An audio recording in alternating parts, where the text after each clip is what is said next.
Got Your Back Pod Stream is brought to you by Mr. Dirk. From casual wear to suits and formals, Mr. Dirk helps you find the perfect fit with the right look for any occasion.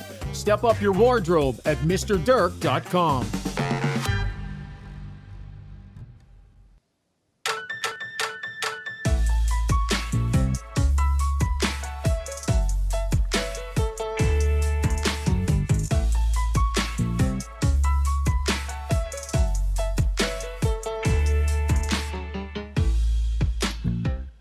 Well, who doesn't love a little Saturday afternoon drama? Yeah, she was a nail biter, nail biter, as the San Jose Sharks roll into town, put up a pretty good fight. And how about that performance from their Tendy? Oilers almost got themselves goal lead, but some late game heroics again, and they pick up yet another win. Welcome to Got Your Back, everybody. Post-game edition. We are streaming live on X and YouTube and Twitch, and Jason Strudwick standing by. Rob Brown will be joining us in a little bit. Chris Abunia is at the controls. Looking forward to a fantastic show here this afternoon. One-on-one with Calvin Pickard. I grabbed him for a couple of minutes after the game, and so we'll have that coming up as well. What a season it's been for Cal Pickard. As always, our show brought to you by our title sponsor, Play Alberta, the official gaming partner of all the major Alberta teams.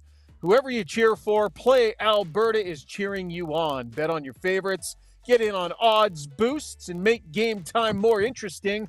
Deposit today, and you will get a $50 free bet with the code GYB12. That is code GYB12. Visit playalberta.ca. I'm coming at you, safely pulled over in our mobile Adrenaline Diesel studio, Edmonton's premier heavy-duty diesel truck repair shop, specializing in powertrain tuning, performance, parts, sales.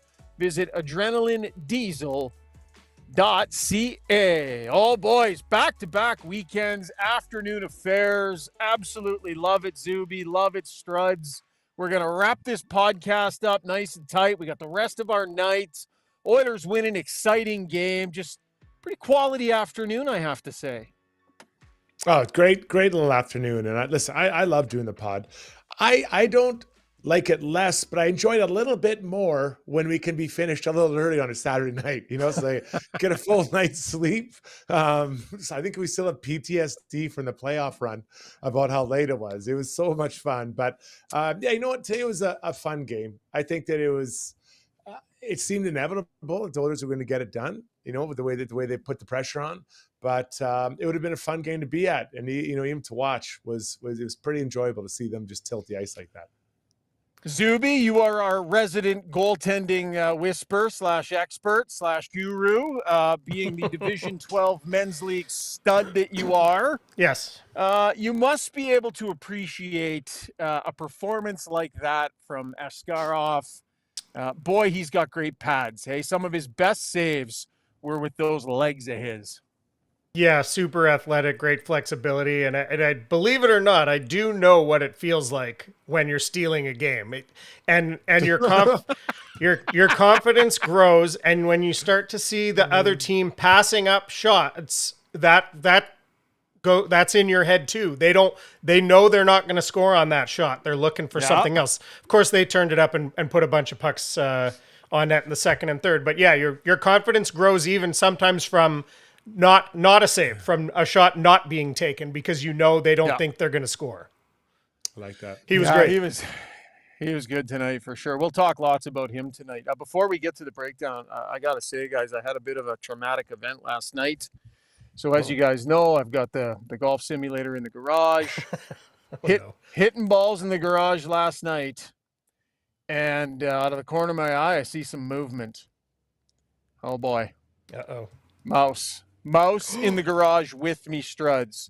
And this little bugger was brave. Came out from the corner, right out onto the fake grass I have, just a tiny little guy, and then scurried back in. And I'm not gonna lie to you, I was rattled for the rest of my round. I felt like I was looking for him out of the corner of my eye for the rest of the night. I shut it down 5 holes early because I didn't like being in there with the mouse. Oh boy. Do you really want me to weigh in on this one? Do you think this is really the Christmas cheer? Yeah, I mean, I'm telling you for a reason. I'm looking for support. I'm looking for just your thoughts. Like, I don't love mice. I don't love them. They kind of wig me out a little bit, and so I shut down the round. Yeah, Struds. I'm telling you because I want you to weigh in. Okay, I'm going to be honest with you. Are the mice bigger out in Sherwood Park? Are we talking a 30, 40 pounder? Are we talking about a half a pounder, quarter pounder here? Just get a trap, get some, whatever you have to do and deal with it. Like, that's how you do it. Like, just wrap it up. Well, no, and I've done that. Like, I've done that. But in the meantime, while I was golfing, knowing it was in there scurrying about, like I was worried it was going to like shoot out of the corner during my backswing and get into my feet. And then I'd get all high stepping and hollering and jumping around. I couldn't focus on my golf game thinking that there was a rodent about to come firing out of the corner at any point in time. It got right into my head. Did I mishear you? Did you say wolf and not a mouse? Or did you say a grizzly bear? Like Tarantula? This brave, aggressive mouse. It was an aggressive mouse, guys. A badger? Like, give me a break, man. What are those things called? A raptor? Was it a raptor? Like, I don't know, buddy. I see mice quite often. They have nothing. They're not going to do anything to you. Their little turds are laying around. Not a big deal. I know. Zoops, what do you come out with? It's just Shogger, do you guys have dogs, right? But no, you don't have a cat. I know you guys are animal lovers. No, we got a cat. No, we got one dog and one cat. So yeah. Well, then that's the first thing I would have done is go grab the cat and let him loose in there. That would have been my plan. Yeah. Oh, smart. So I have a video. Oh boy. I have a video. I'm not sure if we can turn it around by the end of this podcast, but we're gonna try. And my wife is gonna be so mad at me if we do. But our cat brought a mouse into the house. This is the thing, though. Murphy catches these things and brings them into our house while they're still alive and then lets them go. So we had a mouse in the house alive that my cat brought in, and we formulated a plan to get rid of it, and it went horribly wrong. And you guys will see a side of Randine in this video that you would not believe. It is a shrill shriek like you have never heard before. It was like someone was being murdered in the front room. You are getting some backup. I mean, you're getting roasted as well, Shogger, but there is some backup on the stream. Jen X3 says, Shogger, you're not alone. I've got a true phobia of mice due to dealing with infestations in my teens, rather. Randy over on X says, I'm with you, Ryan. Isn't totally logical, but I'd be the same way.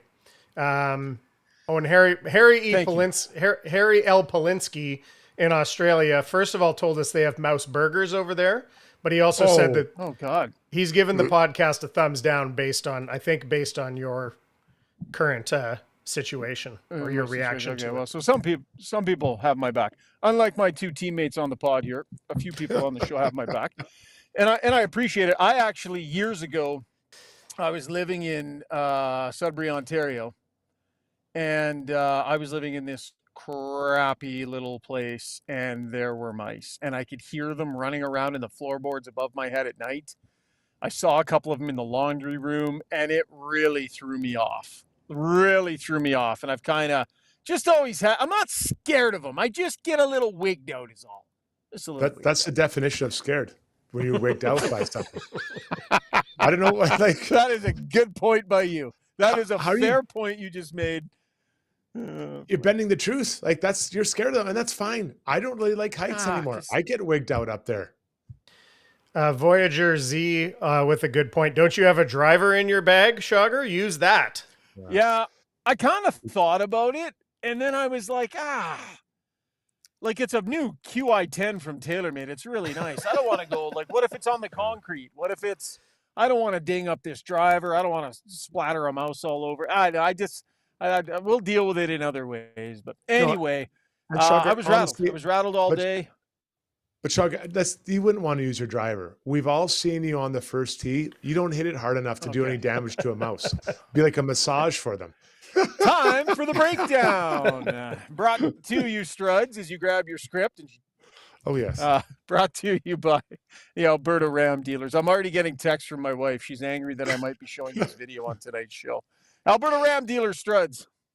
The Drive It Home holiday event is here. Get up to $13,600 in total discounts on a 2024 Ram 1500 DT Laramie Crew Cab. See your local Ram dealer today. All right. Fantastic vehicles. Look at the interior of those things. Super nice. And, they're great in the weather that we've been getting here over the last couple of months. So go see your Alberta Ram dealer. All right. Let's dive into it. Struds, it was, man, they were on a bullet train to getting goalied. But at the same time, it felt like it was only a matter of time.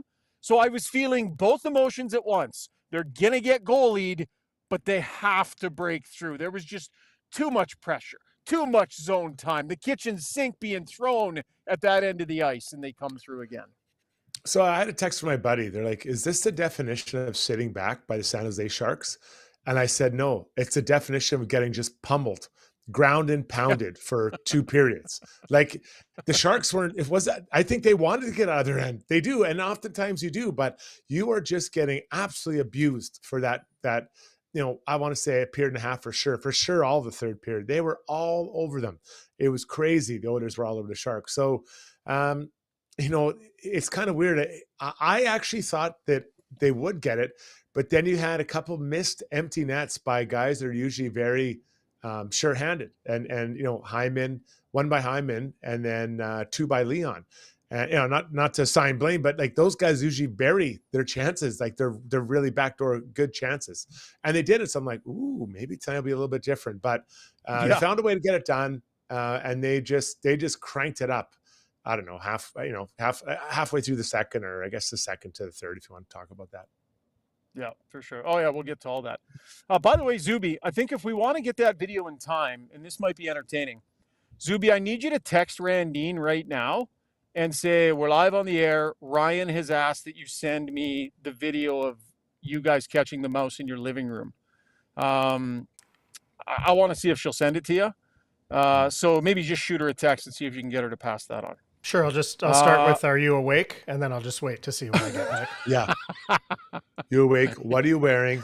I did not say what are you wearing to Shona. I did not say that to Shona. When you add that, it changes the whole temperature of the story. Struddy. Did not. I'll just say, can you send me that video Ryan was talking about? I won't mention the mouse. Yeah. We'll see what I get. The home video. Okay. Enough of this. So Cal Pickard, we'll talk about him a little bit later on in the show. Obviously, he's not going to love, the one that went in on him, but made some really, really nice saves, held his team in there. And then I was interested, Struds, by Chris Knobloch. Like, man, did he ever, like the number of line combinations that must have happened in that third period trying to find some offense. Like he was just picking names out of a hat to play with Leon and Connor. That's funny because you're like, you're always trying to watch for an angle, right? Like, what are we going to talk about in the pod? What's going on? Okay, here's the line. This is the line. Oh, no. Okay, no, that's not it. It's going to be this line. Okay, no, actually this guy. And they kept changing it up. And I'm like, screw it. So, it's just trying to figure out what was going on. It was just like, they just have a lot of good players. They were trying to get everybody out there to try to score. Really, like, what do you say? Because I didn't think really Nuge played that much in the third period. It was, I felt like there was a lot of Perry, Hyman, even Henrique. Obviously, the two big guys were out there. But yeah, and everything was working, really. Every line was in the offensive zone. It just couldn't find the guy or that guy to score. And in the end, the guy who scores the tying goal wasn't even a forward. And the guy who passed to him isn't in their top 9. Yeah. Okay, let's hear some post-game sound. So, Struddy, I'll let you pick the sound. And as always, it is brought to you by our good friends at Weiss Johnson. Heating and air conditioning. Get your home holiday ready with Weiss Johnson. With any new furnace installed before Christmas, they're offering free duct cleaning. Whether your old furnace is given up or you're just looking to upgrade for a cozier holiday, they've got you covered and your ducts too. Visit WeissJohnson.com for more details. Hit it. Weiss Johnson, whoa. So I believe we have Chris Knobloch talking about the various line combinations he had in the third and what he was looking for. Zoobs, hit it. Mostly just balancing around the TV timeout. One more shift before TV timeout. And I've got McDavid or Draisaitl who's fresh. They go out with another line. And then there was a couple shifts that just continue going without that whistle. And then it was... I know McDavid went out with Leon's line because Leon went out with a previous line, and that was mostly the reasoning between the change of the lines was just getting the playing before the timeout. Yeah, so there you go. Did you just text my wife, "Are you awake?" Did I just see that pop in? You dummy. So the other thing that started happening a bunch, Struds, is that like the Oilers were missing nets. Some of their best chances, like they could have buried what, 4 or 5 open nets, including a couple from Draisaitl there. Like it was like the guy was, as Zuby was talking about, firmly in their heads for a portion of that game. Yeah, and maybe I didn't score a lot of goals, but I'd seen shooters intimidated by goalies, and maybe it's trying to be too quick or you're trying to be too perfect with your shot placement rather than just getting it on the net. With getting a good wood on and getting it to the net. So you're right. Like there was 3 in the third period that I thought, for sure Draisaitl's 2, and then probably Hyman's 1. That there were backdoor tap-ins might be a bit of a stretch, but I don't know what the next closest thing is tap-ins, but it was right there. So yeah, but again, it took 2 guys that were probably further down the list of who you think might score the goal to tie it up. But that's the depth they have, and quite frankly, the trust that Knobloch has in putting a guy like Corey Perry, who kind of plays on your 4th line, sometimes 3rd line, out there in critical moments. For sure. So I was thinking about that Draisaitl, Podkolzin, Kapanen line as I'm watching the game tonight, and I know they got a few different combinations and such, but they were basically together for tonight. And I know if San Jose, it's a lower echelon team, Struds, but I couldn't help but just marvel at the number of times that Podkolzin and Kapanen had the puck on their stick in the offensive zone under pressure and made smart plays to keep the play alive. Like those guys are making plays at a really high level in the offensive zone. When Leon Draisaitl gives the puck up in the offensive zone, he almost always gets it back, Struds. Like these guys are functioning really well on this line with Draisaitl. Yeah, both those guys are, for sure Podkolzin is a puck possession. He wants to hold on to it. But to take it even a step further, where they're making plays, but they had really good looks on net. Like yeah. If you just showed me his highlights, let's say this is half his game, I would have said for sure he's scoring tonight. And it wouldn't have been an exaggeration to suggest he could have 2 and/or 3 goals tonight. He had that many really good looks, and Askarov made some good saves. Like credit the guy. Now the difference, he's got to now take those really good looks and put them into actual goals.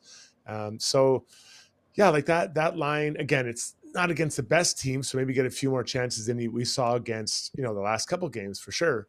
But they hang on to it. But tonight they created and made chances look pretty damn good. Yeah.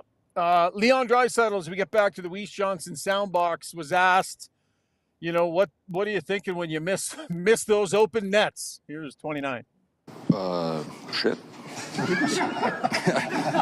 I mean, it's not a great feeling.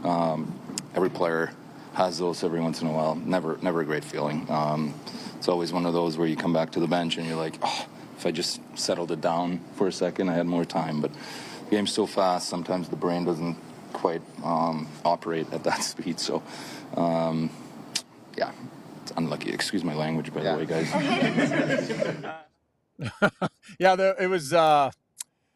There were people that watched the game would have noticed they had some young kids doing the in-house announcing. I think Gene had some kids working with him as well, so we had some young kids in the scrum as well, which Leon didn't see, so he apologized for that. But kind of a funny moment there. Zuby, we got one more clip from Draisaitl, don't we? We do, yeah. Here we go. Want to see that up? Just creates a little bit of belief and a little bit of character in those moments when they come again down later on in the season. You got to find a way to win any type of hockey game in this league, and the last 2 nights we've certainly won 2 the same way, and you don't want to do that every night, but sometimes you need those. Yeah, Struds, not all wins are created equal, and it's a couple of wins here where the Oilers have had to, make some adjustments, stick with it, stay patient, some late game heroics, some different people getting it done. Like those, the way you win games matters, and I would say back-to-back wins like this just adds little building blocks to the belief that you're never out of a game. And I think that's for me, the biggest takeaway is just staying with it and not getting away from your game plan. It's working. It's working. Like you're in their zone. Yeah, you're not scoring, but you're in their zone. And yeah, I guess you could take the puck to the net a little bit more. But I mean, they're getting quite a few shots. So, they're learning that it's okay, and not only learning, but I think they've accepted it. They can just stay with their game plan. They're a good enough team. They keep doing the right thing for 60 minutes and 18 seconds. They'll get the 2 points. Yeah, it was good stick-to-itiveness. And there were lots of guys that had great chances and missed opportunities. Hyman, same thing. I think didn't Ekholm have a five bell chance too that he had missed earlier before he ended up scoring that goal? Everybody was feeling it. So what's it like when you're sitting on the bench, Struds, in a game like that? I mean, the guys are talking to each other. They are. And first off, I wouldn't have been sitting on the bench. I'm out there trying to score, buddy. But I can imagine for the guys that were sitting on the bench, they'd probably think, oh man, like this might not happen tonight. Like we're not going to be able to get this through, but if you've done it before, you then know it can do it again. And just stay with it, guys. Keep going, keep putting pressure on. And San Jose, like they had their little 5 on the die going, just hanging on for dear life. But they weren't quite as heavy on sticks. They weren't quite as, I think they're actually a little bit smaller. They weren't able to pin guys on the wall as much, break up cycles. The Oilers were high cycling like it was crazy. So it's just it's tough. And you just eventually, unfortunately, the game was 20 seconds too long tonight. Rob Brown has finished up his post-game show over on Ched and joins us now. Brownie, pretty impressive goaltending performance. Would you say you were confident through that third period the Oilers were going to be finding that tying goal, buddy? What was your gut telling you? Yes. I didn't think there was any way that San Jose could hold on. It took a little longer than I expected. The Oilers had ample opportunities, wide open nets that they were missing, but you can't play an entire 40 minutes in your own zone and expect that eventually they won't score on you. So yeah, I sent a text out at the beginning of the third period to a couple of my buddies saying it would be a 4-2 Edmonton victory. Didn't quite get to that, but I think the result was a deserved result for both teams. I thought the Oilers were the better team. They deserved 2. I thought Askarov was so good in net that he deserved a point. You can't waste a goaltending display like that without getting at least a point. So I think it was a fair result for both teams.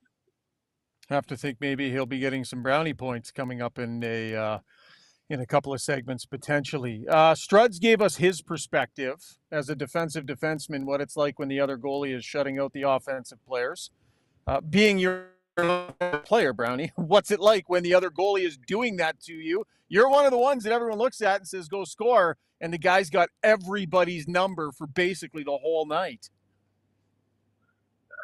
Frustration, bewilderment. How many times did you see tonight where, I don't know if they showed it on TV, but in the rink, did you see an Oiler forward throw his head back up in the air like, oh my God, I can't believe I missed that. Or, oh my God, I can't believe he saved that. As a player, you try to stay with the same focus. You try not to change anything. But a lot of times you do. You pass up a shot, you go, okay, he's stopping everything. I got to make a prettier play than I should. Or you shoot it quicker than you think. Or you double clutch it thinking you have to get it weight to get the right angle. So it does play with your head. And you go back to the bench and you're shaking your head. But the one thing that we've seen with this Oiler team more so is they are much better at controlling themselves. They don't get away from their game plan. Even when things aren't going their way, they just continue to throw things, do things the proper way. So I thought they handled it well when in a game that in the past you might have seen them cheating because things weren't going the way they were expecting. So as a player, you try not to change the way you play, but the goalie gets in your head, and normally you do. Yep.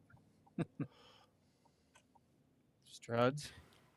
No, I that's just the way it is, and it's human nature, right? You're just trying to figured out, but I just love the way they stayed with it and they were confident. And I just love how Knobloch had Perry out there in that moment, right? The guy is just greasy. He's built for play around the net.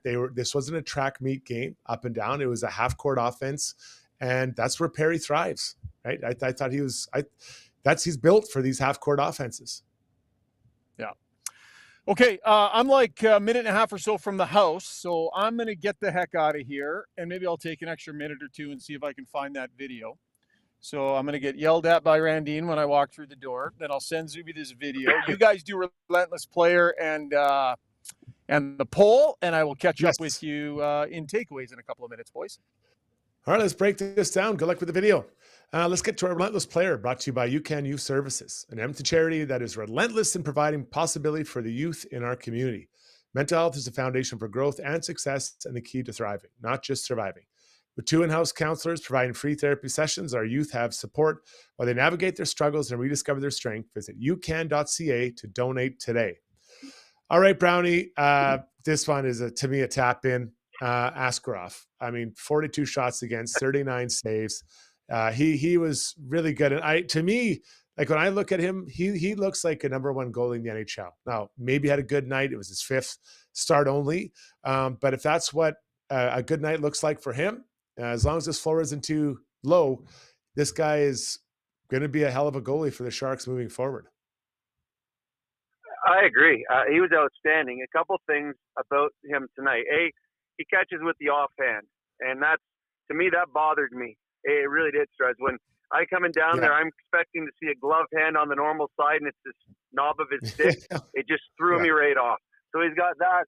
And if you think about it, the 2 goals that beat him at the end of the game, the tying goal and the game-winning goal, both goals were off passes that got deflected.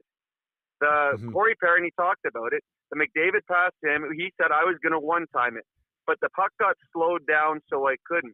That meant Askarov was there.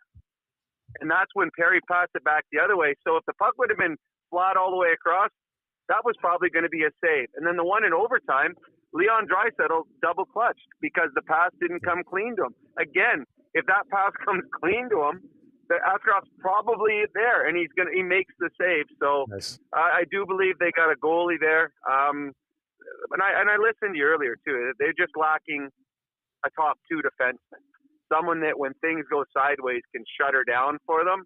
But as for the Relentless Player, there's no doubt in my mind that would be your easiest one of the season, because this game was a 7-2 game disguised as a 3-2 game because of the play of that goaltender tonight. Yeah, no, that's so true. That's so true. And though I think the Sharks are improving. Like there's some talent there. You can see there's a player like Macklem Celebrini.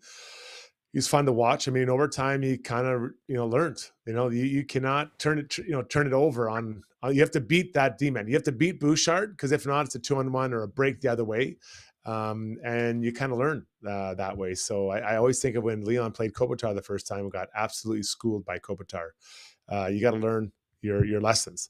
Okay, let's move on to our YouTube poll, brought to you by DeBoer's Golf Shop and Fitting Center. Holiday deals have arrived at DeBoer's with savings you don't want to miss. 50% off all in-stock clothing and footwear, stocking stuffers galore, including the Titleist Pro V1 and Srixon Z Star golf balls, all on sale.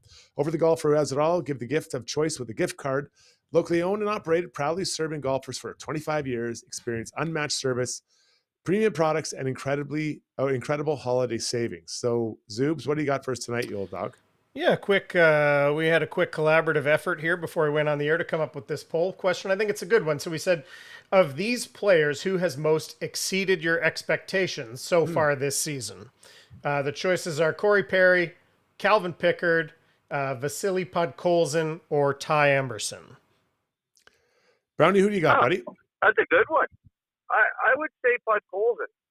I really would. I mean, Emberson started slow. He was put in the wrong spot. Eventually moved down to the third pairing. But everyone thought he's going to be the guy to take Cody Cece's place. He's played well since then. But Podkolzin, I did not have him on the Oilers' second line.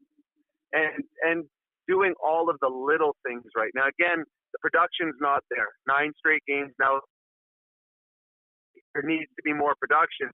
But he gives you an honest effort every single game. Had it 4 or 5 grade A looks again today. So to me, I think Podkolzin is the one that surprised me the most, and it is a very, very pleasant surprise. Yeah, I like him too. I think that's a great choice. The problem with Emerson is that expectations were really high, and now he's found his spot. And Pickard was good last year, but I think you could make a case for Perry, right? Perry is the kind of guy that I think he's chipping in offensively. He's got 6 goals already this year, and he's helping. It seems like some timely goals, and just understanding, what the team needs at the right time. So, there's a lot of people that are wondering about that signing and what it maybe have cost them in Holloway. But he's right there, finding ways to contribute in big moments. So it's a good problem to have if we have 4 options. And I think there's a debate that all 4 could be number 1, Zoops. Yeah, we'll see how things move in there today. I kind of like Perry too, because I think there was talk even of like that, maybe he's going to play 40 games or, there was kind of talk like he might even not be an every night player. And not only is he doing that, he's giving the things I think fans expected of him when he came in last season. So, all good choices. All good choices. Okay, Sugar, that's it. We can take this bad boy to break, but if you're done, flogging finding the mouse, giving the mouse a beat. Yeah, throw us the break, buddy. All right, you were. Let's take we'll be right back. When we come back. Ready to go all in this season? Mr. Dirk's got you covered with express on-site tailoring, a wide selection of craftsman-made suits, sport coats, and casual staples for every occasion. Score big with Mr. Dirk. We've always got your back.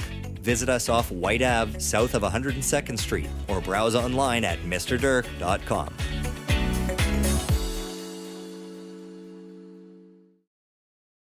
At Gallery Dental, we believe in blending exceptional care with artistry to create the perfect smile for you. From routine cleanings to advanced cosmetic procedures, our team is dedicated to providing top-notch care in a relaxed and comfortable environment.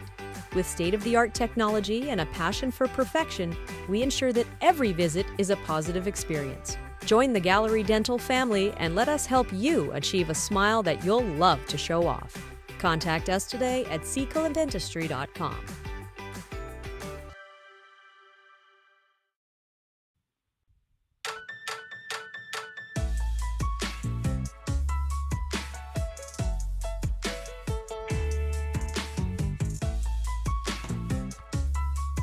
All right, time now for our takeaways brought to you by Martin Motorsports. Riding season is here. Ride in style this year with a new snowmobile from Martin Motorsports. Right now, they have 0% financing or cash rebates available on select Skidoo and Lynx sleds. Start your winter adventures with Martin Motorsports. Visit them in store or online to view their in-stock inventory and find the right machine for you. How much fun does all of that look? Wow. Over at Martin Motorsports. Oh boy, I'm in the doghouse, boys. Big time in the doghouse. So, my wife, who's amazing, I came home and she was standing there with not an impressed look on her face when I came through the door. Waiting in my office for me was a little heart note with a bowl and some Christmas candy in it.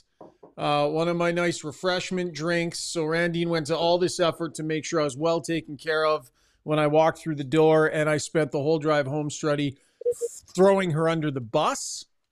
So she's super not impressed, but I'm still trying to find this video. I can't believe she's upset that you wanted to show a video of her being really her reaction to seeing a mouse. Like I thought for sure she'd love that. Brownie, I'm sure though. Strud, Jogger, I don't know anything was going on because I was on the radio, but I'm guessing this isn't the first time that she's given you a not impressed look. Just saying. Yeah. Can confirm. No, there was a mouse in the garage with me last night, Brownie, while I was golfing, and it totally threw me off, rattled me. I ended up quitting my round and leaving. Not sure how you deal with mice. I know you don't deal with the mice in your house, buddy. There's no chance that you handle the business. I deal with the mice in my house. You kidding? My wife and my kids are scared to death, and it's always Dad that has to go get the mouse, whether it's a dead mouse that was in a trap or something. So yeah, I'm the mouse guy in our house, and I hate mice too. But I'm braver than that little 3-inch mouse that I'm fighting with. Yeah, it just threw me off. Okay, guys, we didn't talk about Calvin Pickard in that first segment, and we probably should have. Has been so good, taking care of his business. First and foremost, Struds, like the value of a real good quality backup that gives you good quality minutes, but then is also that guy in the locker room that is just the right person in there. When you can be both, I just think there's so much value there. And Calvin Pickard is both for them. I used to hate shooting on an empty net after practice. I was trying to get my shot dialed in. I wanted to feel good about it. And, you always hear about Calvin Pickard when he just hangs around and just takes the shots from the forward tees, where sometimes, Shugger, that's where you get those 250-yard drives from. So for me, it's really important to have that because guys appreciate it. And to not complain about it. Like you're just standing there taking those bombs, and you don't complain, because I had backup goalies. They would bitch and complain, or would get there late or leave early, but he hangs around, and I love that, and that's the guys respect that. They love that fact. So, and then on top of that, he's a great guy in the room, and then he's helps the team with like 2 goals tonight. Yep, one of them he'd like to have back, but you know what? He gave up 2. You should be able to put 3 up against the San Jose Sharks. So if you just give 2 in, he's over 90% save percentage. I take that as a skater. That's how I thought.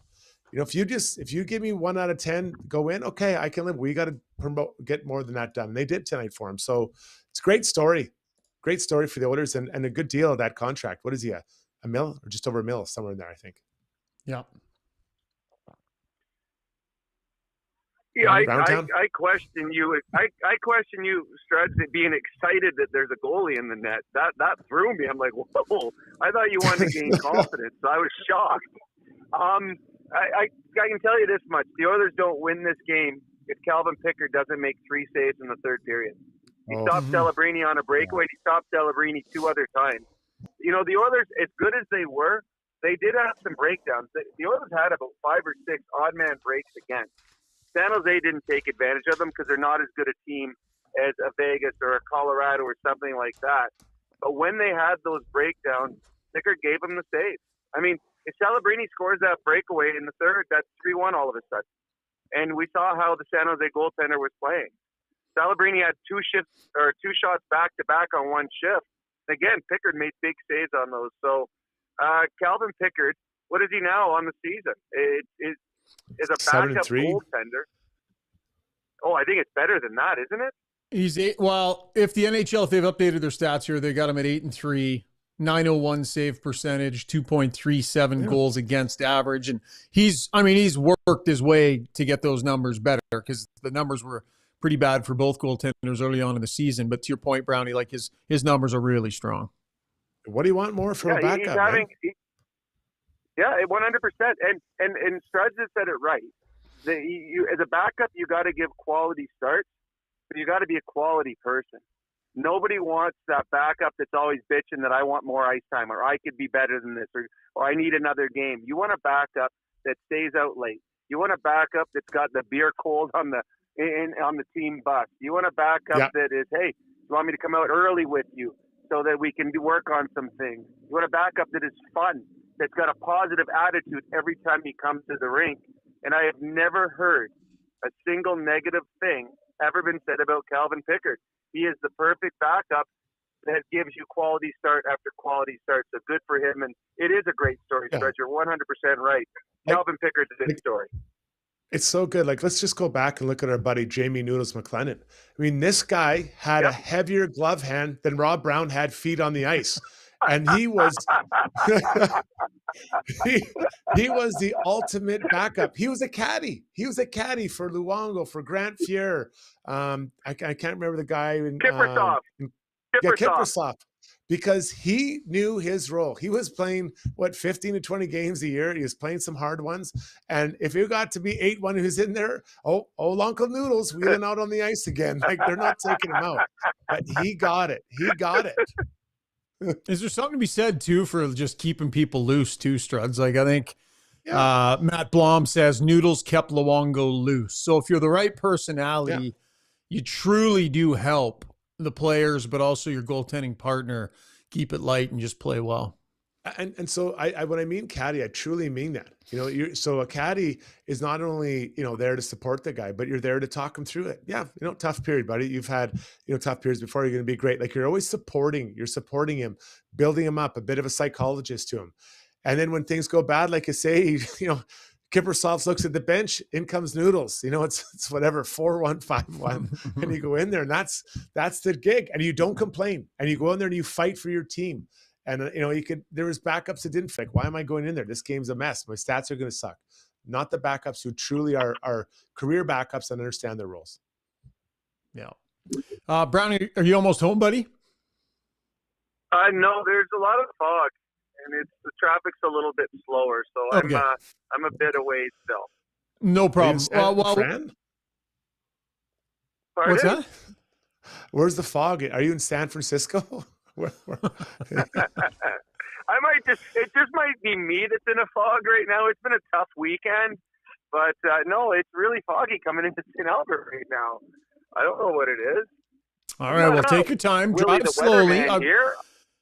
I was going to let you get into the house while we played the Pickard interview, but you can sit and listen to it as well. So I took a couple of minutes. He was the last one that talked tonight, so I hung back. Just wanted to get a couple of extra minutes with him. So one more time to the Weiss Johnson Soundbox. Quick one-on-one post-game with Calvin Pickard. Here he is.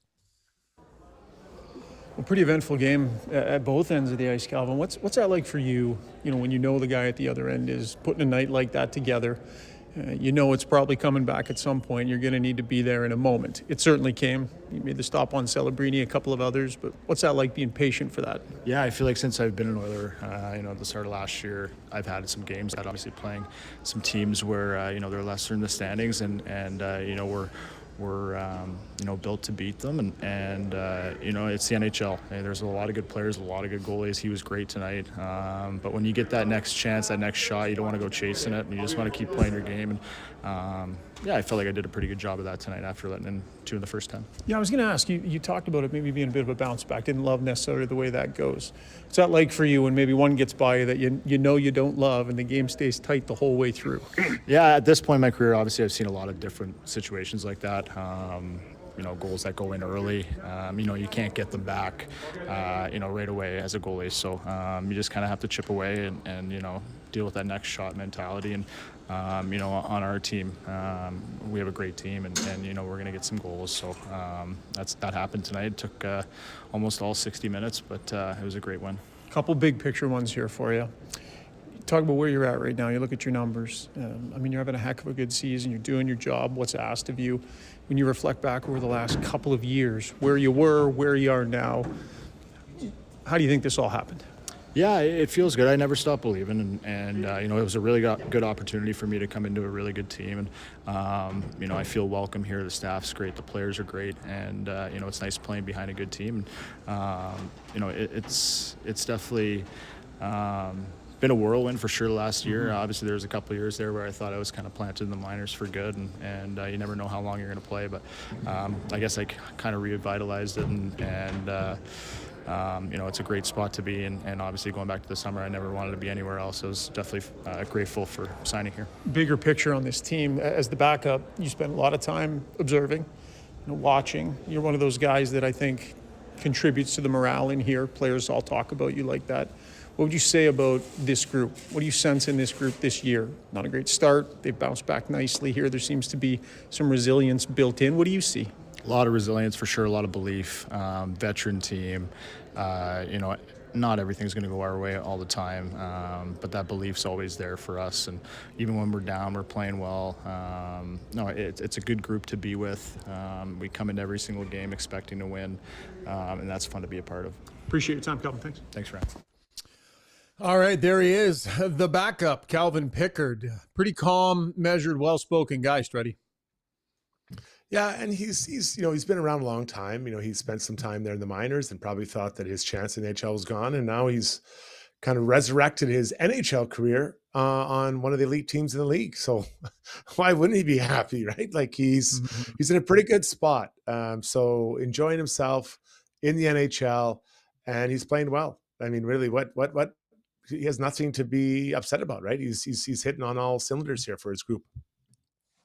Yeah. Brownie, you home now? He stopped for a Slurpee. Still driving. Okay, no problem. Beer, but that's besides the point. That's okay. Yeah. So, and again, we're kind of. Yeah. Go ahead. You know what I like about Calvin Pickard is, and my career was kind of like his, where you go to the National Hockey League, you have some success, and you think you're going to be there forever. Then you find yourself in the minors, so that when you get that next chance, he just sounds appreciative of the chance, and I think that's what you love about him. Like, you know, I'm going to go up here, I'm going to take full advantage of this, and I appreciate this opportunity. And he's grabbed it and he's run with it. I can't. What he did in the playoffs last year. Did the Oilers make the finals if he doesn't come in and do what he did in the series? This year, giving quality start after quality start. Now, you don't have to overwork Stuart Skinner. He's in a perfect spot, and he's grabbed it, and he's appreciative of the opportunity that the Oilers gave him. For sure. And I think when you combine these two, if you look at last year as an example and kind of proof of concept, that between these two netminders, I mean, what are you spending? 2.6 on Skinner, $1 million on Pickard. You have goaltending that you could argue is Stanley Cup caliber goaltending. Like Calvin Pickard played good when he came in the playoffs and was reliable. Stuart Skinner outdueled Jake Ottinger in a conference final and then played great in Game 7 of a Stanley Cup final. Like, he's shown he can do it. So you have that caliber of goaltending at 3.6 on the cap, Struds. Like, who else can say that? Huge. No, and I think that people forget. Like, I've said that before. He's a $2.6 million goalie. This isn't $10 million, right? Now, there is going to come a time when his salary goes up, and then that conversation changes a bit. But he being Skinner and Pickard just last year, have been through a lot as a tandem and as individuals. And they understand what it looks like, what it feels like. And that's comforting when like McDavid knows what Skinner's capable of. So it is Leon. So it is Hymas. So it is Nuge. They just go down. They all know what he can do. And yeah, are you going to have off nights? Yeah, sure. They're everyone on the team will. Yeah. Fair point here by Obelisk21 that says, do you count Campbell buyout as part of the goaltending cap hit? Very good point by you. Another 1.1 this season, 2.3, 2.6, 1.5 in the following years. We can always trust Obelisk21 to keep us honest here on the show. All right, that was Takeaways brought to you by our good friends over at Martin Motorsports. When we come back, the video has been located. So we'll probably get there at a certain point. We've got Brownie points. We got Struddy's World, core blue liners. Ask us anything. Get your comments in on the stream. Zuby is compiling them. Got a great stream going right now for a Saturday early evening. And so looking forward to Ask Us Anything as well. Quick break here. Right back on Got Your Back. Specializing in heavy-duty commercial truck powertrain repair, performance, tuning, and part sales, Adrenaline Diesel's professional team is ready to assist you with all of your needs, from the simplest oil changes to engine conversions, overhauls, and engine modifications. Featuring an all-new online parts store and machine shop to manufacture, replicate, or repair parts, visit adrenalinediesel.ca.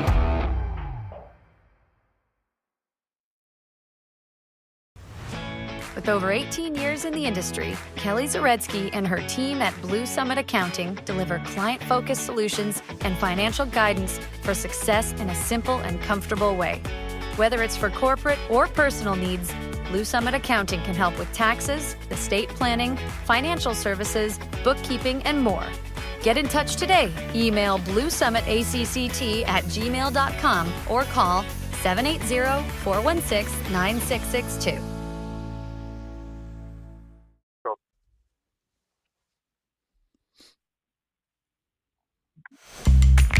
When you make a mistake, heads should roll. It's not right. And I'm here. Someone has to put their foot down. Now that I say it out loud, it does sound a little crazy. God, I look good.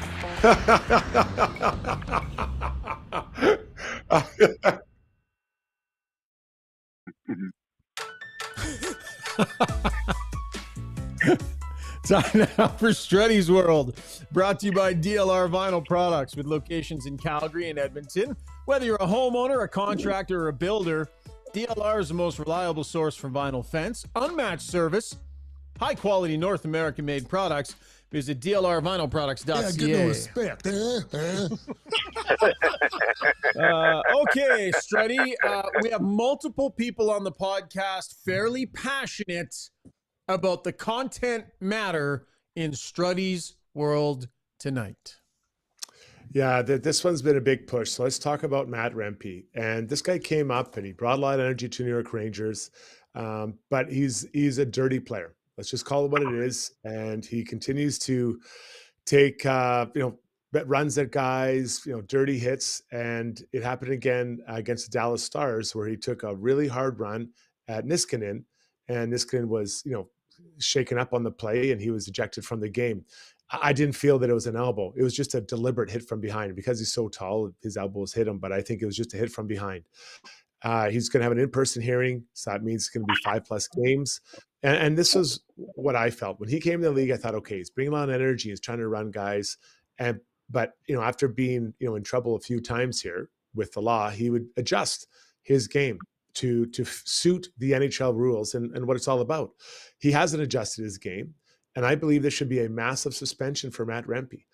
As a player in the league, I can handle a hard hit. I can take it. But when he's out there in 22 games and been kicked out 4 times, he's not understanding or adjusting his game to what the league's all about. So to me, I don't want that predator in the league, because someone could really get hurt. And that's not what it's about. Yep, hits happen where you hurt people. But when you almost a quarter of their time or a fifth of the time are getting kicked out of games because of dumb hits, and that's what they are, they're dumb. Yeah, I don't believe he should be in the league. So I'm looking at, I think 25 games, hammer him, get him out. And if he doesn't learn after that, make it a season. Like, he has to understand that those aren't acceptable in this league. And it's not the league that doesn't want them. It's the other players that don't want them in the league. Adjust your game or you suffer. You're not welcome in the league, guys. Brownie? Well, you know what? When I saw it, I was disgusted, absolutely disgusted. Every time something happens in a game, especially when I'm watching the Oilers, if there's a penalty called and the fans are booing, I'm like, yeah, but what if this was to Connor?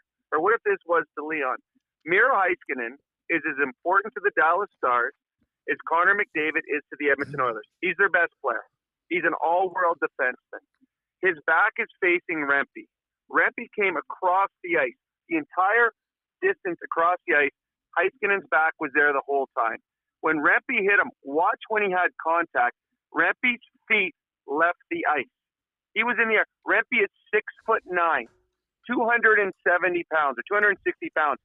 He brought his feet up. He tried to get higher. His elbow went right into the head of Heiskanen. He's going to kill somebody, literally kill somebody, ruin somebody's career. If that would have been Connor McDavid, I don't know if Rempe gets out of the arena. To me, it's 25 games minimum. Get him out of the league. Again, he does nothing positive in a way of hockey playing. He tries to hurt players. The other player that he hurt was the kid on New Jersey, is Jonas. I can't remember his last name. But again, a skilled player. Like, it's not like he's going after the other team's tough guy or he's going after an irritant of the other team. Miro Heiskanen plays the game as honest as anyone in the National Hockey League. And that's who you decide you're going to run face first into the board? Absolutely disgusted. I'm disgusted that the Rangers still have him playing because he gets 4 minutes a night and does nothing positive for him. No, I'd throw the book at him, get him out of the league because he's a waste of a hockey player. There's somebody in the minors that can do a better job and help that team more than he can. And if Heiskanen was to get off the ice, you imagine that Dallas Stars season gets derailed because some doughhead on the other team runs your best player face first on the board? Absolutely disgusted by the display by Matt Rempe. I hope the NHL throws the book at him and sends a message to him and anyone else in the National Hockey League or anyone else in the minors. If you want to play in our league, you play by our rules. All right. Passionately said by both of you, veteran NHL players. Highly respect your opinions. I don't know if the pound of flesh is going to be given here, though, gents. I'm not sure. First of all, I don't think this league does a good enough job on hitting from behind. I never have. I've been super consistent on that, going back to like 7-8 years ago on Gregor's show. I've never thought that the league has taken this seriously enough. Pretty obvious. It's in their face now, and they've got a choice to make. Offered an in-person hearing, which means it'll be 6 at least here. But I don't know if we're going to see it much more than a dozen.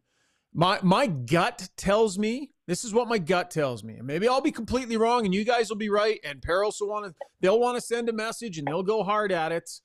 My gut tells me it's going to be 10 games. I would be fine with 15, 16, 18, like you guys are talking about, like really send a message. But my gut tells me it's going to be somewhere between 8, 9, 10 games, something like that. I don't know if the pound of flesh will be exacted, Struds. Yeah, and let's be clear. If the message being sent isn't to the league, it's to the player directly, saying this doesn't happen. And if the league doesn't do it, one of those guys on that team better do it. Chris Kreider, Adam Fox, you pull him over and said, buddy, what the hell are you doing? This you're not helping our team. This isn't helping. No. And you're not helping yourself. You will be out of the league right away here. If you don't, we want you to be physical. We want you to do it, but you cannot have those. Because honestly, I wouldn't want a player, if I was on his team, I wouldn't want players on the other team looking for revenge and running me from behind or with high elbows. So it's got to be a league and a player on his team confronting him and saying, buddy, like Brownie, this is it. Yeah.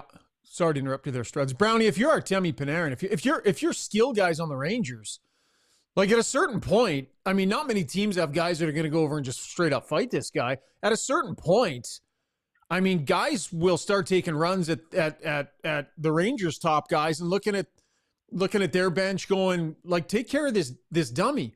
Like if you guys don't take care of this, we're just going to have to go after your skill players and such. Like fighting Rempe does nothing. So at a certain point, he becomes an annoyance to his teammates because he puts a target on their back, does he not? Well, think about it. If let's, for example, say that Rempe was Connor McDavid he ran. What do you think? And Evander Kane's in the lineup. What do you think Evander Kane's going to do? 100% he's going after Fox or Panarin or Zibanejad. Absolutely. Because why fight Rempe? Because if you go and fight Rempe, all of a sudden you just lost your player, got hurt because he got run over. Now you get beat up by Rempe. Mind, the guy's 6'9", he's 260 pounds. So you just did him a favor. I just took two guys out of the game. So you absolutely said, okay, you just went after one of our skilled players. I'm now going to go run Panarin. And there's Panarin going, okay, I did nothing wrong, but my teammate set me up for a possible injury because he's running around like an idiot. So, yeah, I 100% agree with you, Schauger. And I agree with Struds. And that doesn't happen anymore, right? There's very little retribution out there. Like this. Yeah, but Struds, we don't see this very often either. I agree with you. It doesn't happen very often, Struds. I can't. This is different. So, no, it's not. It's not, guys. I'm sorry. I can't agree. It's not going to happen. Like it's just there won't be retribution. Who's going to do it for the Islanders? Matt Martin. Is that the guy? He's a big, tough guy, but that's not the guy, right? It's just there's not enough. There aren't those guys in the league. There's no predators anymore. Yeah, I disagree. Struds, if it was the Oilers, yes, Kane would. If it was the Oilers, it was McDavid, I say Kane would go after their player. No, I said if he was. I agree. Not a lot of teams could do it. If these teams play again, if these teams were to play again, let's say this happened within a division. You telling me Jamie Benn isn't going to go and do something with one of the Rangers skill guys and clearly send that message to the Rangers? Why? No, but hit him from behind. But then why bother? No, not so a clean hit. What's the difference? You should be clean hit him anyways. So no, maybe it's not a clean hit. Maybe it's something more drastic because this situation is drastic with this 6'9" monster. Jamie Benn's going to hit Artemi Panarin from behind and do it probably better than Rempe did. But that's what I'm saying, guys. So if you're looking for an eye for an eye, it's not going to happen. And I totally disagree with you guys. It's not going to happen. It won't happen. I'm sorry. I disagree. The only way is for his teammate or for the league to get on him, because you're right. Fighting him is stupid because he only plays 4 minutes. The guy selling popcorn in section 117 does more to influence the game than him, but there's going to be no retribution, guys. I can't agree with that. I'm sorry. I can't, because an eye for an eye, no good player is going to run a really good player from behind like that. Doesn't happen. Not from behind. No one's saying from behind, but you go grab you go grab Chris Kreider, you go grab somebody, and you force someone into a fight. You force someone, so you take an instigator, you waste one, and you do it to one of the skill guys, and they know exactly why it's happening. I know, but that's not like the guy will just turtle, right? It's not the same, man. Getting hit from behind, I'd rather fight 20 times than get hit behind once, because you can't protect yourself from hitting from behind. I'm with you. I hate the hit from behind shot. Yeah. Strud, on this, though, I hear what you're saying, but I agree with Schauger that if they were to go, I'll say, I'm going to grab Panarin, I'm going to fight him. Now, Panarin's going to turtle, you're right. But you're sending a message, all right, every time Rempe does something stupid, I'm going to grab one of your players, and I'm going to start beating him up. Now, again, it's not the same as getting hit from behind, but but still, Panarin doesn't want to get beat up. Other people, he doesn't want to get embarrassed. I disagree with you. I agree with Strauger on this one, and I do. And I guarantee you, if someone was to run, Rempe was to run McDavid headfirst in the boards in a game that Kane was playing, Kane would go grab someone and beat him up. He would. But you don't get a chance to beat him up because everyone jumps in and it's over. No, but you're still saying that a skilled player, a Panarin doesn't want to get pulled down and start getting knocked around. I get it. So I agree with what Schauger said. It's just not the same. It's not the same level of stupidity. No, it's not. Right? What Rempe doing is so stupid. But you're never going to be as stupid. Yeah. No, that's what I mean. So then what's an eye for an eye? An eye for an eye is burying Panarin from behind. That's an eye for an eye. Yeah. And no one's suggesting that should be the case. Not happening. Yeah.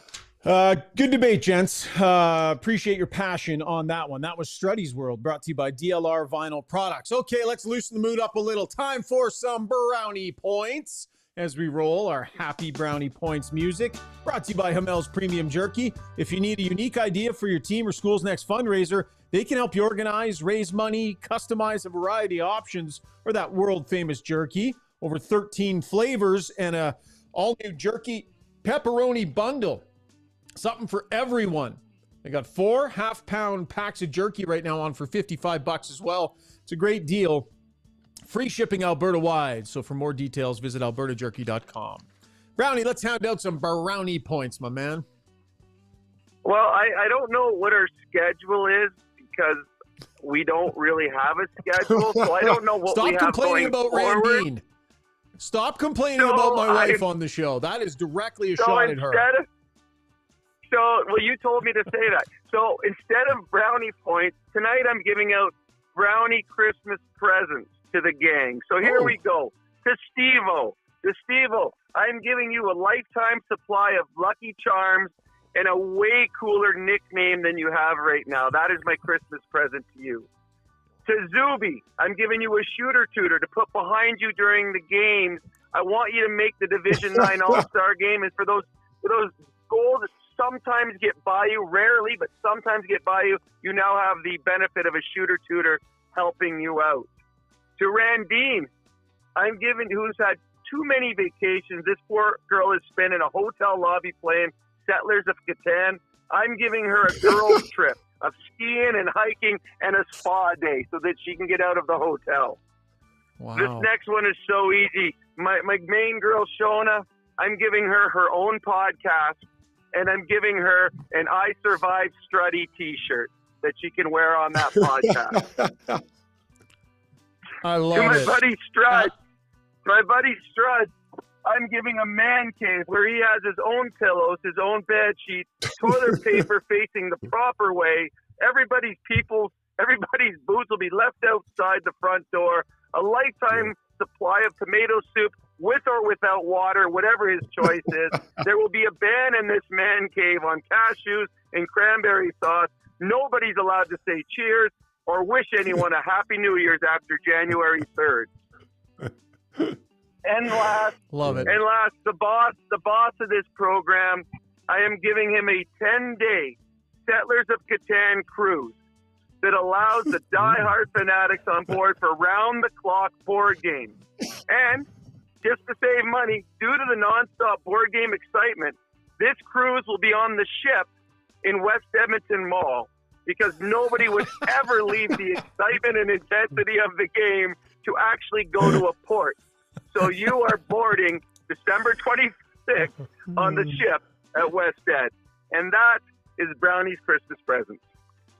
Brownie points brought to you by Hamel's Premium Jerky. I love it, Brownie. I don't necessarily love all the sentiments, but I love the idea that you're giving out Christmas presents for brownie points. Struds, you might be able to come crash with me in the garage tonight, Struds, because I think that's probably where I'm going to be sleeping. I feel like I'm going to be, because we're about to roll this video here. I will not be in the house tonight. Well, why do I have to sleep with you? Why am I getting punished? I don't know. Haven't you been in the doghouse too with Shona lately? Feel like you're all good? You guys are all good after your on-air spat? I'm speaking my truth. Well, actually, Struds, he wants you in there because he's scared of the mouse. He doesn't want to sleep alone. Yeah. Those things are a third of a pound. Some of them get pretty big. Yeah.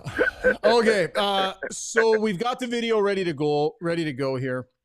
For those of you just listening in podcast form the next day, might not make as much sense, but bottom line, this is what happened. Cat brought a mouse in, let it go. Live in the house. It's running around in our living room.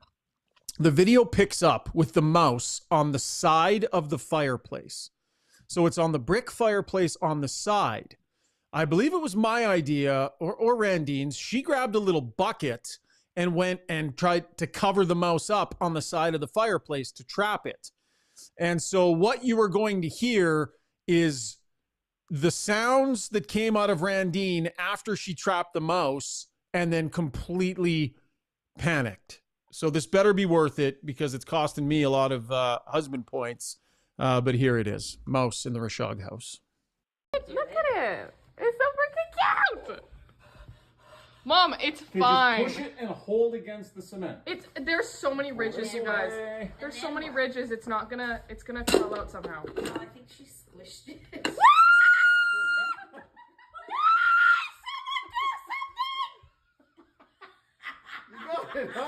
Is the mouse in there? We don't know. It might be dead by now. She might have crushed it. No! Can you do something? Are you recording this? Yes. Oh, it's gone.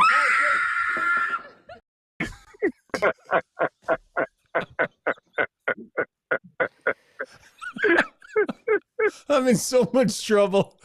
Oh, I'm in so much trouble. That sounded like your voice screaming. Are you sure that was your wife? That was Randy. That was Randy. Oh, man. Oh, boy. It might not be one night in the garage for you. This might be a couple nights for you. I mean, I put it on Facebook. It's one thing to put it on Facebook for family and friends. It's another thing to show the world. So you're welcome, hon. And by the way, once again, a reminder, I came home to this. A heart note and some Christmas candy. That was the thought she put into, welcoming me home. And then I've done this to her tonight. So, Brownie, we're going to let you go, buddy. I might be over later to crash on your couch. More than welcome. Anytime you want, Shogger. All right. Sounds good. Thanks, pal. That was Rob Brown. Now, one more break here on Got Your Back. When we come back, HSE Core Services presents our Core Blue Liners. Take a lap and ask us anything as well. See you in a minute. Our guiding philosophy is naturally inspired living. We believe that through design, we can solve problems and enhance people's lives. We follow biophilic design principles in all of our builds to incorporate natural materials, natural light, to enhance all the spaces in a home. When you have your space perfectly reflect who you are and what you value, and it's made well, we think that that just leads to better living.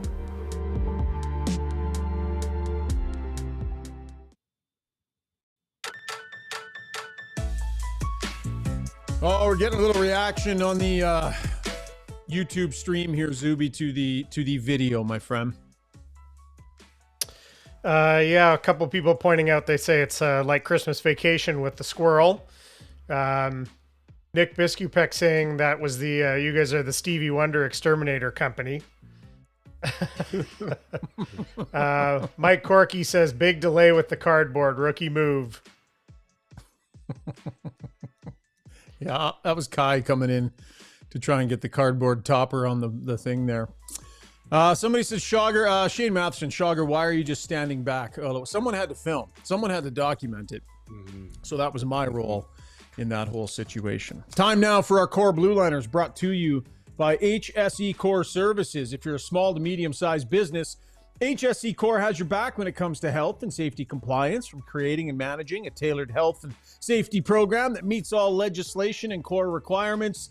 HSE Core supports clients' operations every step of the way. Visit www.hsecor.com. That's hsecor.com for more information. Struddy? Mario Ferraro. I think he's French with that name.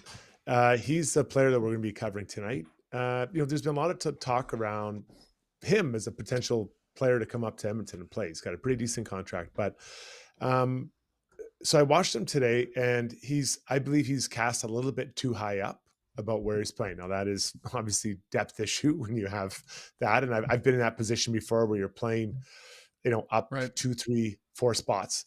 Like tonight, he was out against Leon quite a bit. But what was impressive, I think he's very strong on his skates. There was a couple, especially one, I think, in the second period, where Leon tried to reverse hit him.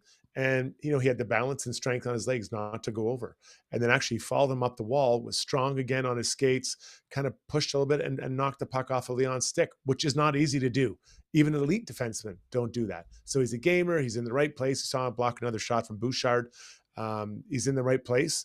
But he is cast too high, I believe, on the Sharks' blue line. I see him more as a third pairing guy.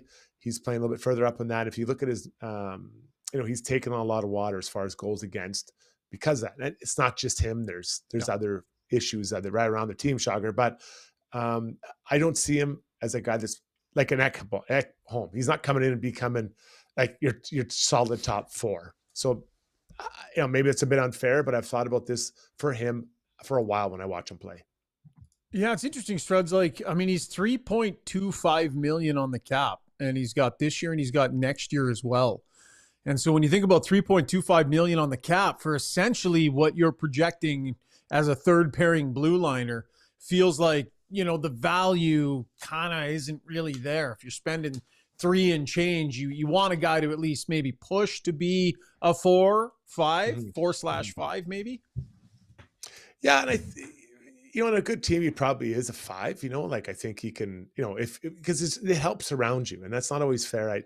So I'm not saying that he's only going to be a good player if he's on with good players, but it does help. So if I look at him, is he that much better than Cody Ceci? He's definitely smaller, which I'm not sure that's an ideal position when you're this type of D-man. So I would not have him on my Christmas shopping list if I was the Oilers to bring in, because I don't know that he's really a huge upgrade, and specifically for what they're looking at. I like him as a player, especially if he was cheap. But I don't think he's sliding in beside Nurse and being that guy. And he's a left shot, I should say, as well. Yeah, that's the other issue. He is a left shot and doesn't know when to shoot on a 3-on-1. I think that was him, wasn't it? Yeah.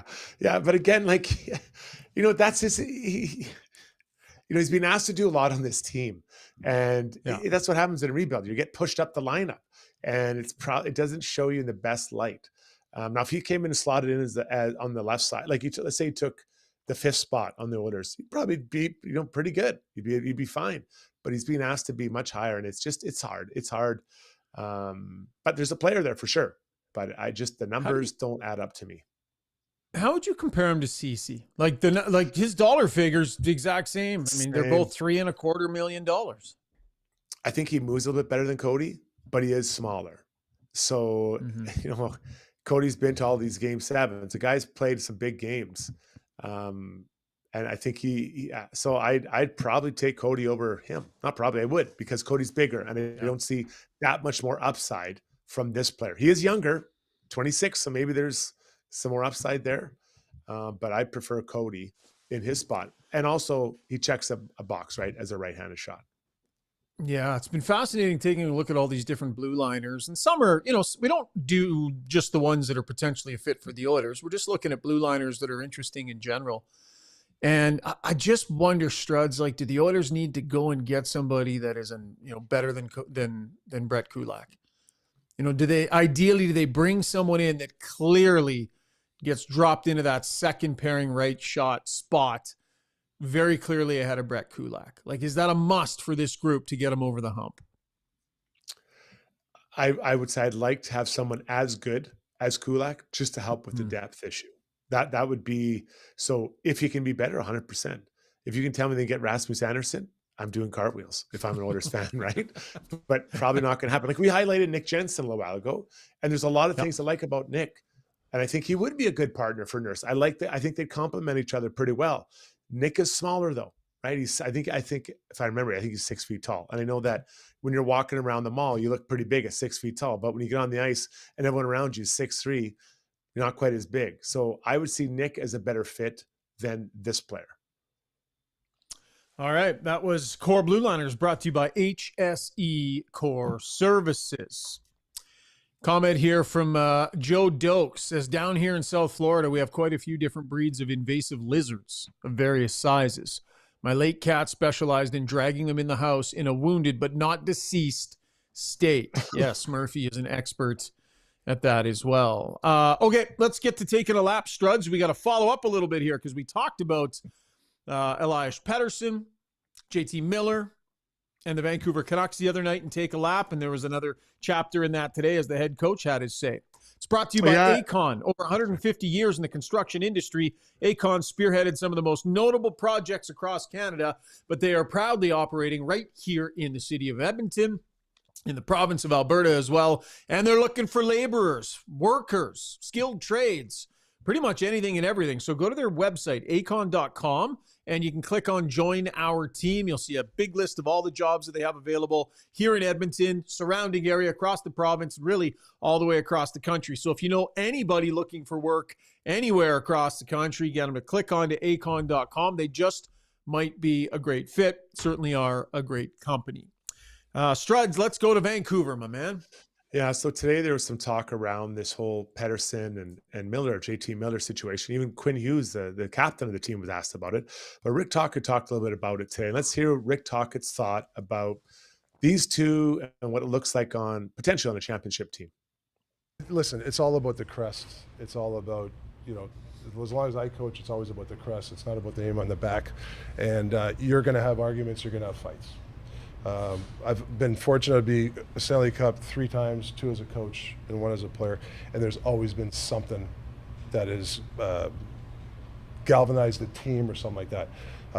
So whether people are bickering and complaining, it happens all the time, and it's my job to make sure that guys have a voice and you move on from sort of stuff. But you also got to be mature too. And it's not about you don't have to play PlayStation together. You don't have to go to dinner with each other, but if it's your turn to go to the net, go to the net. I mean, that's really what it comes down to.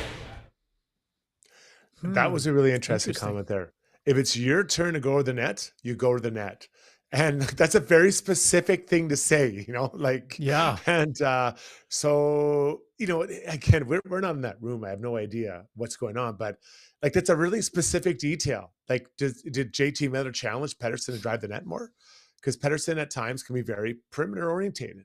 Where JT gets right in there. And I'm not picking sides. I bet you JT is probably a hard guy to play with at times and to be around it because he's so demanding. Abrasive. Yeah, abrasive. Good word. So I've played on a lot of teams. And, there are battles in behind the closed doors. For sure there are. But you don't hear about it. I don't remember one dragging on this long and it being going on quite this, not public, but just the smoke, there's fire situation, Shogger. Yeah, it's a weird one, and it's not like it's some third pairing blue liner and a second line winger or something. Like these are the guys here outside of Hughes. So for it to be between them, and so obvious when you root it in statistics as well. Like Pettersson's numbers when Miller were great, and then Miller comes back and he's off the face of the earth here. And then it's public, and, Canuck insiders are talking about it. The hockey world's talking about it. There's trade rumors that end up somewhat, I would assume, as a result of it. Now the players are asked questions about it in the locker room. Apparently there's been sit-downs and discussions. You got a former head coach and Bruce Boudreau talking about it. There is a lot of hot air that's been blown into this balloon, Struds, and it is fully inflated right now, my man, and they got to figure out, what's the fix here, man? Yeah, and it might come down to the coach sitting down with both players, and maybe he has already. Tocchet understands relationships. He's been around. I remember when they won the Stanley Cup. He kind of was the guy for Kessel right? Phil Kessel at times could be hard to manage and to deal with because he's so demanding and, he wants the puck. And I get it. Like, I get it. This isn't an indictment of Kessel, but they talked about how he kind of was the guy with Kessel that helped him out. So if they haven't, I'm sure there'll be another visit, maybe a couple of days over Christmas. It calms down, and then you come back and you just sit down with the guys and say, you guys got to figure this out because you're both really valuable as a team in different ways. Well, that's the thing. It's going to get in the way of winning. It will. If it gets bad, it will. And you know that JT Miller really, really wants to win. Elias Pettersson definitely really, really wants to win. So it's in nobody's best interest, no matter how. And we all know what it's like. Some people you just don't get along with. Like, you just never will. You never have, right? And maybe you're in a situation where you got to work with someone like that, Struds, but it's in nobody's interest for it not to start getting better and for you not to be actively working towards a solution instead of making things worse. I would assume both these players will be doing what they can to make it better because it's going to get in the way here if it isn't already. Where else are we going, bud? The Maple Leafs, Austin Matthews was out for quite a while with an injury, and it seemed like it was, I don't know if it was lingering, to use the words of Craig Berube, or it was re-aggravated, but he got cross-checked really hard by Gilbert of Buffalo last night, and he's not playing tonight, and they're unsure of his status for Monday night. So the big man is out again, which is not ideal for hockey fans, but I just wonder what is going on that it's still lingering. He was out for quite a while. Yeah. Do you see the hit he took earlier in the game too? And Morgan Riley jumped in. What do you think of Riley jumping in to take on a much bigger body in Tage Thompson? Yeah, I love it. I love it. It just, you're setting the tone right for your group, and I'm sure his teammates would appreciate it. And yeah, Tage Thompson, he's not a known fighter, but a huge guy. Yeah. All right, that was Taking a Lap, brought to you by our friends over at Acon. Glenn Charbs chiming in, asking me, was that a shot? Someone you work with, when I was talking about, sometimes you don't get along with people. Wondering if maybe I was speaking about somebody that I work with, maybe someone on this show. I was talking about Struds. People wouldn't know this, Struds. You and I can't stand each other off air. But we do the best we can because it's for the best of the show, right? Yeah, trying to keep it alive, trying to keep it going. We both don't like Brownie, though, let's be honest. Yeah. No, Brownie's been the glue guy on this show. I would say he's come in. He's like Switzerland. He comes in terms of everyone's relationship. He's the most argumentative on the show, but behind the scenes, he is the glue guy in our Got Your Back group. It's kind of a weird time to do the scoreboard, Struds, but we will do it anyways because there are some games done that did have an impact on the Oilers. So if this feels incomplete, it's because it's still only 6:45 p.m. on a Saturday night that we are doing this. So, time for our scoreboard, brought to you by Canadian Club. In honor of the founding year of the CC Distillery, 1858, the all-new CC Club Classic 18-year-old high proof comes in at a whopping 58 ABV for all you whiskey connoisseurs out there. Their highest proof Canadian Club Classic to date. Full-bodied, aromas of caramel, toffee, spicy vanilla, and rich oak with a butterscotch finish that is oh so smooth. Yeah, for the early scoreboard, there's actually quite a few games that are done that involve the Western Conference teams. So we'll start with the Preds beating the Kings 3-2. And of course, in overtime, it was Marchessault scoring. No, it wasn't. It was Stamkos. No, it wasn't him either. It was the savior, Blankenberg, who, I had to look him up as well. It was his first goal for the Preds, and he got it in overtime. First question, Why was he on the ice in overtime? I don't know why, but he was out there with Forsberg, and they get it done. So the hero of the day is not their studs. It was Blankenberg, who may be their saving grace. And then we go out to the Flames and the Hawks. The Flames, hanging around, trying to keep in that playoff conversation. We're in Chicago today. They won 6-4. Connor Bedard, 1 goal, 2 assists. In a losing effort, but the Flames got on the winning track. Tonight, we got the Kraken and the Golden Knights going at it tonight. So that'd be a big one for the Kraken to win, for the Oilers to be only 3 points behind after the game's end today. And then the Vancouver Canucks taking on the Ottawa Senators. And, of course, Ottawa rolling through Edmonton tomorrow. So the Oilers getting them on the back-to-back. That's a big disadvantage for Vancouver, man. That is a late night. So let me get this straight. They scheduled an 8 o'clock start Mountain Time there. tonight, Ottawa, Vancouver, and they got to play at 6 tomorrow. Yeah, brutal. So I'll just take you people through it. So there's at least a half-hour drive from the rink in Vancouver to the airport, at least. Then as you're flying somewhere, you lose the hour. And then you got another at least half-hour drive from airport to hotel here in Edmonton. Then you got to snuggle into your bed. That is a late night, and the Oilers should be coming full guns a-blazing because they're at home right now having a nice meal, right? They're resting, going to be in bed early, maybe watch a couple shows on Netflix, and they're in bed 10 o'clock, ready to rumble tomorrow, fresh as a daisy. All right, that was our scoreboard brought to you by Canadian Club. Ask us anything. Zuby, hop on in here, my man. Great number on the stream tonight. We appreciate everybody spending some time through the dinner hour with us. Ask us anything brought to you by Mortgages by Maria. Whether you're looking to lower your monthly payment, shorten your loan term, or just want to understand your options, Maria Gallus with Maximal Mortgages has your back. With the Bank of Canada lowering those rates, you could save thousands on your mortgage. So if you're renewing, refinancing, or purchasing a new home or investment property, contact mortgagesbymaria.ca. Hey, Zuby. Oh, hello. How are you fellas? It's been good, man. It's been good. We're going to wrap up here and have lots of the night left. So let's get through some of the best comments tonight. Wrap up the poll. I like that. Let's do that one right away. Okay, good. Yeah. The poll, let me bring that up here. Nope. Oh, there's Sugar here back in Florida. The DeBoer's Golf Shop and Fitting Center YouTube poll tonight was, of these players, who has most exceeded your expectations so far this season? And we had, it was close and spread out, not super close, not like we've seen, but Vasily Podkolzin came in first place, 41%. Corey Perry came in second with 32% of the vote. And then Pickard and Emberson came in tied, 12%. Didn't see the exact vote breakdown, but tonight it moved around a lot. Podkolzin was kind of the winner, right from the beginning, but those other ones switched around a little bit. So different opinions, and a good poll question. Over 300 votes on the stream tonight. So Podkolzin taking Podkolzin chiming in saying always wrap the poll, reminding us because we often forget here on the show, but also saying my thanks to everyone for voting for yours truly. Yeah, that of course, as we know, is the actual Podkolzin here on Got Your Back. Yes, and then there was I wish I would have got this in when we had Brownie still here, but you.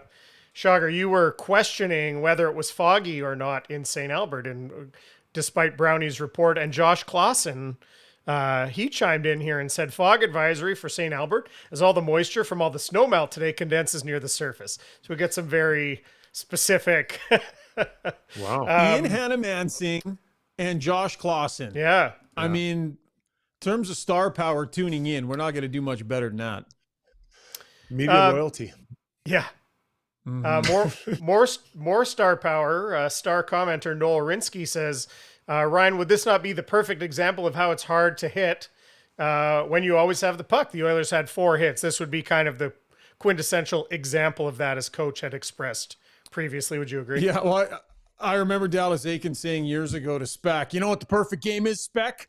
0 hits because you have the puck all night. Remember he talked about that? So yeah, this would be an example of when you have the puck on your stick all night. It's certainly more difficult to hit. With that said, I'll still just note that there were 3 Oilers that threw hits tonight for a grand total of 4. So yeah, I mean, sure.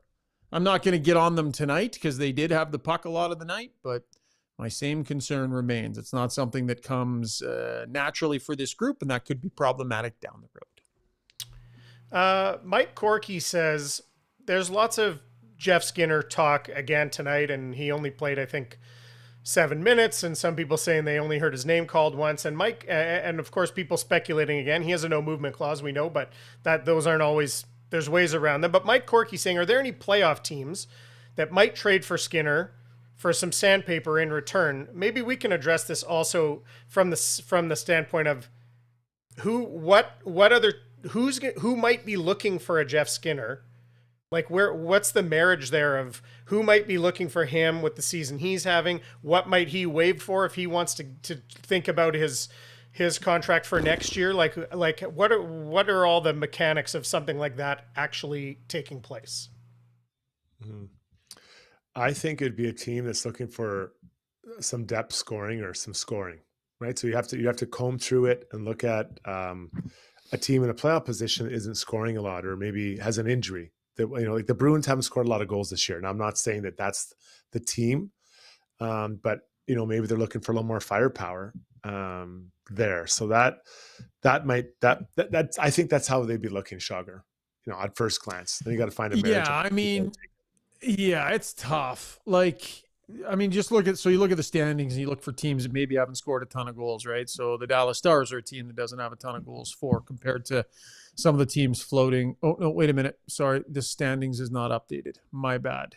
Sometimes when I go to my bookmark, it shows me old standings. But yeah, you look for teams that are in a playoff position that maybe aren't scoring a ton, but it doesn't really help a lot because he's not scoring much here. There's not a lot of offense. So people know that it wasn't good in Buffalo. They see it's not going great here. By the way, we never got into it, Struds. What do you think the lineup looks like tomorrow, bud? Because I don't know that Derek Ryan's sitting a third consecutive game, and I'm wondering who's coming out if Derek Ryan is going back in. Well, are you saying it's going to be Skinner?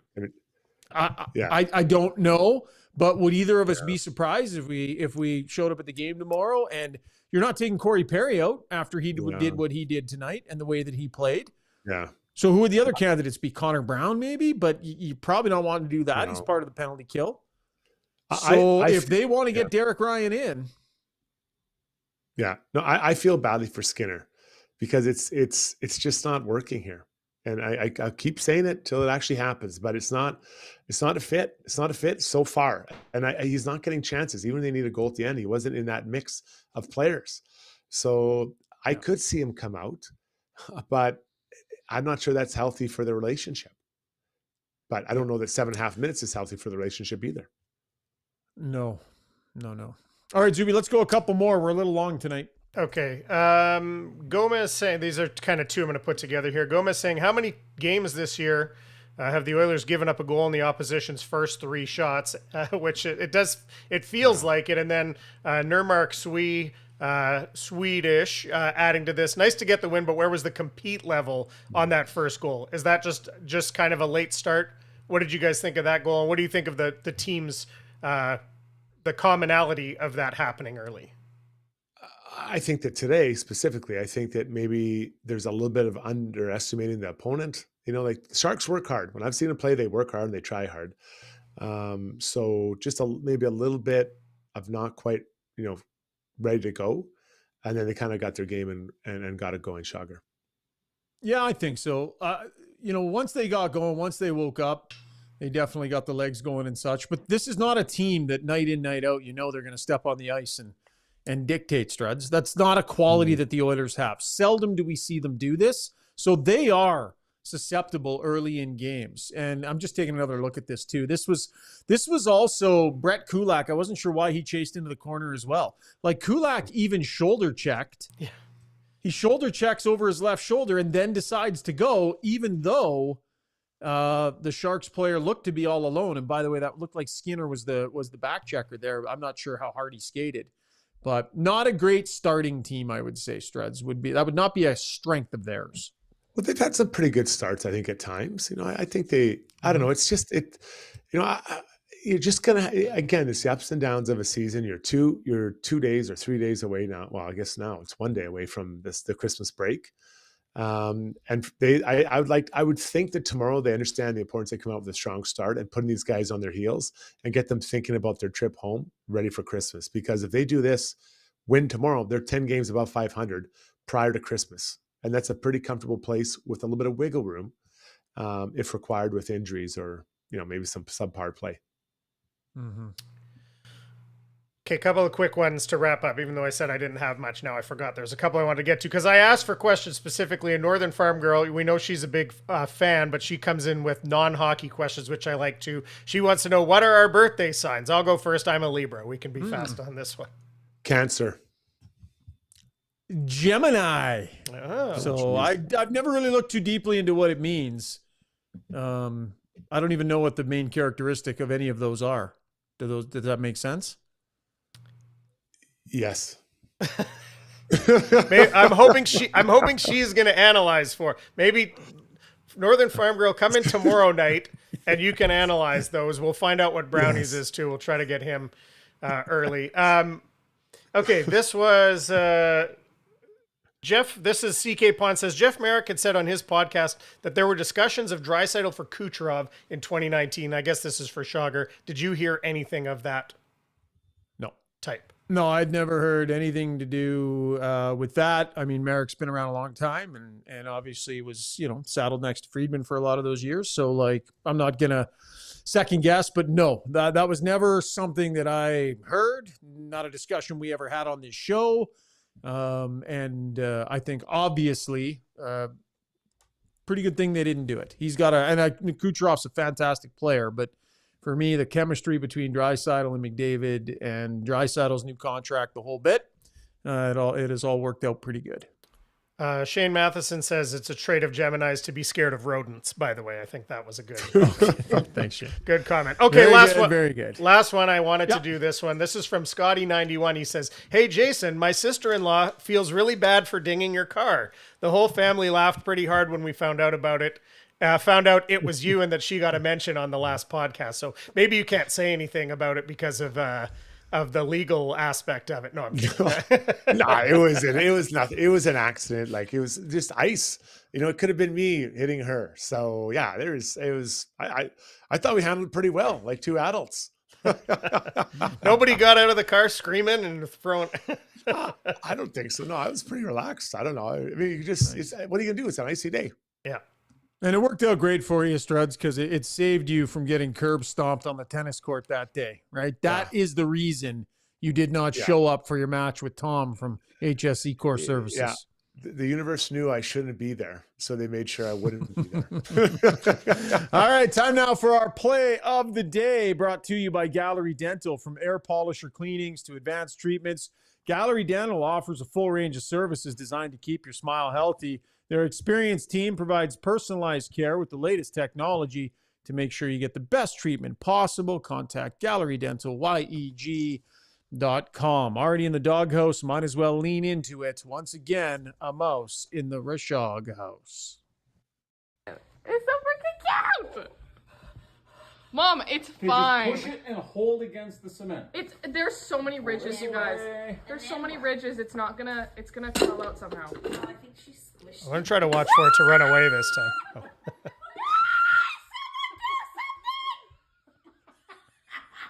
Is the mouse in there? We don't know. It might be dead by now. She might have crushed it. No! Can you do something? Are you recording this? Yes. Oh, it's gone. There's Kai, my 6'2", 205-pound, 20-year-old, running for his life. He comes by that honestly, Struds. Yeah.